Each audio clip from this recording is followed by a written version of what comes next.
Brought to you by Friends Council and Advis. Trustee U, your online governance program for trustees. Enrollment management is a strategic priority, especially in this economy. And we have seen, I'll just give you an example of the college world. Things can change on a dime. Look at Penn State. That's all I need to say. Penn State's numbers are in great decline based on bad press. And that can happen to anyone. And so I would say to you, enrollment management always should have been a strategic priority. But now when institutions are so reliant on tuition income, you absolutely, that's your first duty as a trustee, is a fiduciary one. And you must really insist on hearing at your board meetings at least 3 times a year, I'd say, what's happening. And not just sort of an update, but looking at trends that perhaps went back 4 to 5 years, so you can begin to see if there are changes happening in your market space. So in the fall, I've often heard admission people say, I'm so tired of the Monday morning quarterbacking that I get in the fall. But if you're doing reports regularly with your admission leader in the fall, in the winter, in the spring, you shouldn't have any big surprises. In the fall, you should get a full report on what happened in the enrollment season before. And included in that should be data about what's changed over the course of 2 or 3 years, 4 or 5 years. You want to understand if you've seen a decline, as so many schools have done, in what categories. Are the categories kids who are on financial aid? Are the categories the full pay families? Are the categories students of color? Or if you're a faith-based institution, are there declines in students who are from a particular religion? And all the strategic priorities you have around building your school culture need to be sort of looked at, because if you're seeing decline or increase, you need to know why.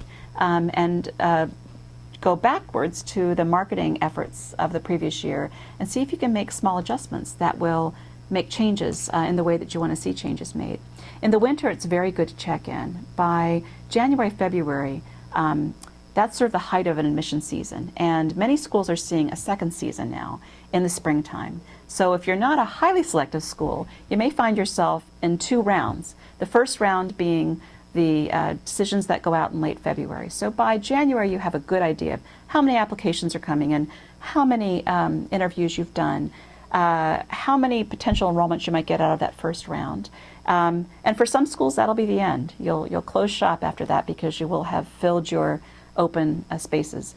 In big places where there's a lot of demand, New York City, that still happens. In big boarding schools, that still happens. It doesn't happen for many more schools. So then you go into the second season. After you know and you've stabilized and you know, let's say in mid-spring, usually first week of April, new students must contact you and let you know their decision.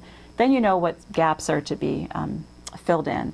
And you have to look at previous history too. I know many schools in that second season fill 30, 40, 50 students, and it's well known to many of the feeder groups out there, enrollment consultants, etc., that your school will continue to accept and look at applications.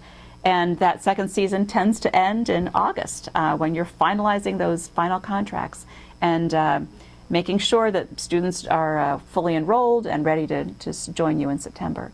So I would say be aware of that. Whatever type of school you are, know those trends, know those typical iterations, and don't be overly nervous if you're a school that has an active second season. Just continue to monitor it.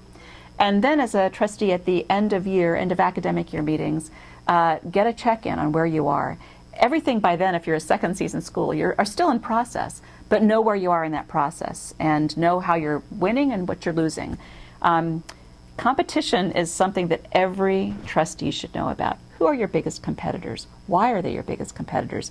Has that changed in the last 10 years? Are there new schools coming in? And consider public and charter schools in that mix. It's not just your independent schools, but many schools find themselves now losing students to public charters that offer essentially a free independent school education. Make sure you look at that and make sure that your messaging is honed as a result of that.